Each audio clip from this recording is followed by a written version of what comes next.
Hello, and welcome to Tuning In, Tuning Up, our companion conversations for our Wednesday noon hour series where we invite local professional listeners to share some of their tips. I'm Laurie Townsend from the UBC School of Music, and I'm here virtually with Scott Harker, the school's piano technician. He is the person who is responsible for taking care of our very large fleet of pianos and making sure the concert grands are at their best for our students, faculty, and guest artists to play on. So great to introduce one of the people audiences never see, but someone who is crucial to making so many of our events happen. Welcome, Scott. Thank you, Laurie. It's great to be here. So when I hear pianists talk piano, I hear them use words like tuning, voicing, regulation. What do these terms mean? Well, in a word, tuning refers to pitch, regulation refers to mechanics, and voicing refers to tone. When I'm tuning the piano, I'm just adjusting the pitch of the strings so that I get them in tune with each other at the right pitch and at the right temperament. Mechanics has to do with the way the keys work. When you press a key down, behind the fall board of the piano here, there's a bunch of mechanical stuff that happens, and it has to be regulated or adjusted so that each key is similar to all the other keys on the piano. It's all working as well as it can, so you get as much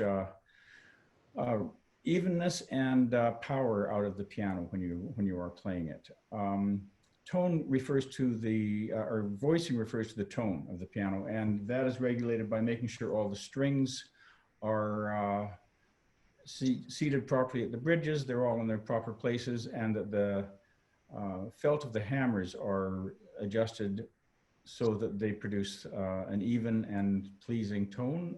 That is done by voicing the hammers with needles to open them up and make them more flexible, or you can also harden them with chemical hardeners if the tone is weak, and then you end up going back to more needling and back and forth and this sort of thing. So 3 separate things which all add up to making the piano work and play as it should. That's really cool. So good to know. And this is starting to unlock the mysteries of these magnificent instruments for me. So you and I know a recording engineer who calls the piano a giant random phase generator. What's he talking about? Well, it did make me laugh when I heard that term because it's so true. When you play a note on the piano, A, well, that could use a little bit of tuning right there, couldn't it? That unison is not very good. You're not just hearing the tone A, you're hearing an awful lot of stuff going on. It's a very complicated and complex tone, full of all sorts of different harmonics as well as a lot of noise. And that produces the signature sound of the piano. It's really complicated in the sense that there's so much going on that you can fall into a trap sometimes. One of the things that piano tuners talk about over at beers sometimes is, yes, you've had that customer that they play one note and they say, hear that, hear that. It doesn't sound right. And you're listening and you're trying to be diplomatic and you're trying to listen in the way that they are and hear what they're hearing, but you're really not hearing anything that's wrong with the note. And everybody's ears work slightly different. Some people hear more of the high end, more of the low end, and it can be very difficult to ascertain exactly what they're talking about. Certainly there are specific sounds that you're listening for that you don't want, like buzzing bridge pins, buzzing soundboards, coins and marbles that have been jewelry, etc., that's fallen down onto the soundboard and buzzing and that sort of thing. But the giant random phase generator is a great description because that describes in a really interesting way all the sound that the piano does and is supposed to make to produce the characteristic sound of a piano. Well, that's cool. Well, I guess all of us, our hearing is different. Some people can hear the higher frequencies and others lower frequencies, and then the piano with all of everything that's going on and vibrating and then coming out is, yeah, a giant random generator. I love it. So you spend a lot of time on stage and concert halls alone with these instruments. and also in the audience for the performances. What are you listening for when you're working with the pianos? And what are you listening for when you're in the audience listening to the concert? Well, when I'm working on a piano on stage, I'm listening for different things at different times. When I'm tuning the piano, I'm not particularly interested in tone. I'm listening for pitch. I'm trying to get all the pitches lined up as clearly as possible and as evenly as possible.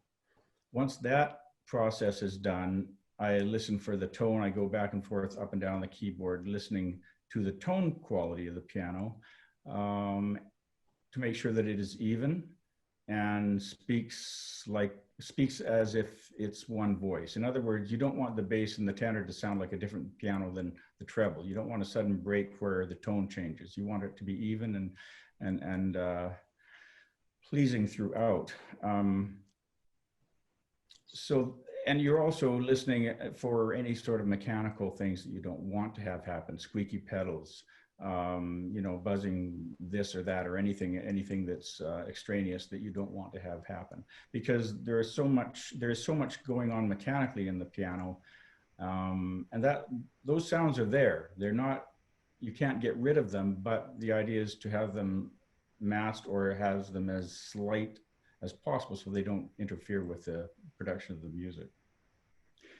As an audience member, I'm often listening. First of all, of course, I'm hoping not to hear any strings slip out of tune and hear a bad unison. If you do, then there's you either haven't done your job properly or the piano is deficient, or a combination of the two. But a good concert instrument should not go audibly out of tune during a concert. If everything is done properly and it's a good quality piano.